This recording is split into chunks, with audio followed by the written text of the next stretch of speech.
Okay, so let's go here. And what I want to do is I want to go ahead and play around already with SQL Alchemy here. So we're going to plug this in, all right, just to make sure that we can play around with our database later on and do queries. This is basically what the package we're going to be using in our application to make our jobs a lot easier with databases. And then we're going to have Login Manager as well. And this is going to make it easier for us as well with sessions and things like that in our application that has to do with login, registration, and all that stuff. Really cool stuff. All right. Let's go ahead and set up the configurations here. Let me just close that. And this is normal Flask configuration stuff that we need here for our application to work really good. And this one would be the first thing that you need to be careful with is always to have the secret key, all right? Flask is always going to use that for forms or for sessions, all right? For cross-site, forgery, requests, and all that stuff. And here you can make it whatever string you like in reality. I'm just going to name it something that looks okay, secret key. But in reality, in production, make sure that this is really long so nobody can hack your application. All right. And let's do config here. And what I'm going to do, I'm going to set up a fake URI for our database because I don't want my application to create a database yet. We're not there yet. So this is going to be called Alchemy, SQL Alchemy. This is not, I'm not making this up, by the way. This is the right value that you need to put in here. But for this one here, it's going to be, the driver is going to be SQLite, of course.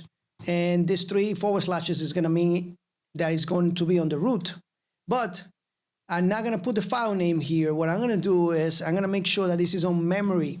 So my application does not complain because by the time we finish setting this up right now, my application is going to break if I don't put any other things in here. If I don't put this, my application will break. And we're not in the database section yet, so I don't want to create a database yet. So that's why I'm doing that. I'm faking it, basically. Here, let's turn off track modifications. Just like that. Let's turn them off by setting this to false. All right.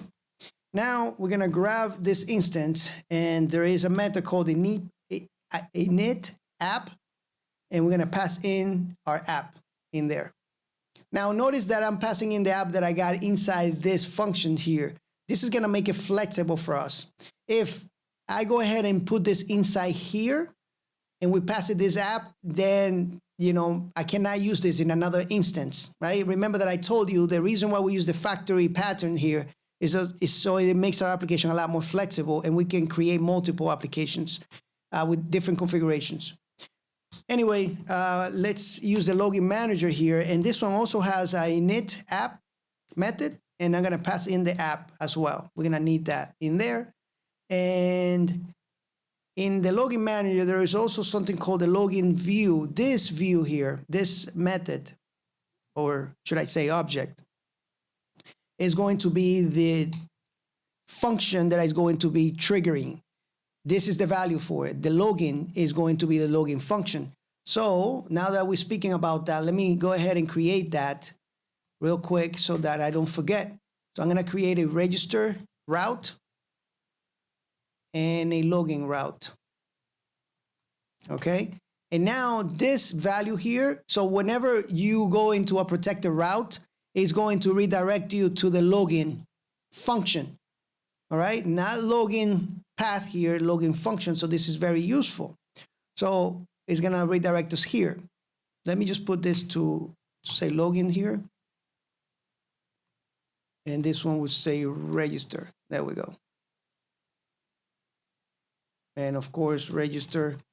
You don't have to, we don't have to work, we're going to change this up a little bit later, but just to have it there is fine.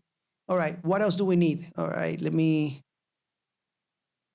Okay, so now for this to work, for our application not to break right now, we would need a user model because when we're working with this package here, Login Manager, is going to require us to have a user model, so that way we can keep sessions or remember the user when they log in into our application to log them in, log them out. But right now, what we're gonna do is we're gonna fake it because we're not there yet. And I'm gonna create the function, and I'm gonna create what's called a stub, all right? Something that it's not gonna be working. So login manager, and we're gonna say the user underscore loader here. And we're gonna create this function now that is gonna say load user. That's the function that is gonna look for. We're gonna have a user ID usually here, but we don't have it yet. And I'm just gonna return none here, just like that. So that way we get no errors there. Hopefully we got everything under control here and it works 100%. If not, don't worry, we'll fix it. And let's go ahead and clear this out. Python app. And it looks like it's working now. Let's go ahead and refresh. And yeah, our application has not broken in this lecture here. So yeah, go ahead and make sure that you put all this down here. Start with the login manager and the DB instance here. Inside our app, then you do the configurations. Make sure you have these values. Make sure you're initializing them. And then make sure you have these routes here. They're not that important right now. I just put them there because we're gonna do them later anyway. And make sure that you have this guy here. If not, your application is gonna break. Okay? And everything is inside this create app function. And we are returning the app, remember that. That way we can test it right here or use it. Anyway, guys, thank you so much. And I'll see you on the next lecture.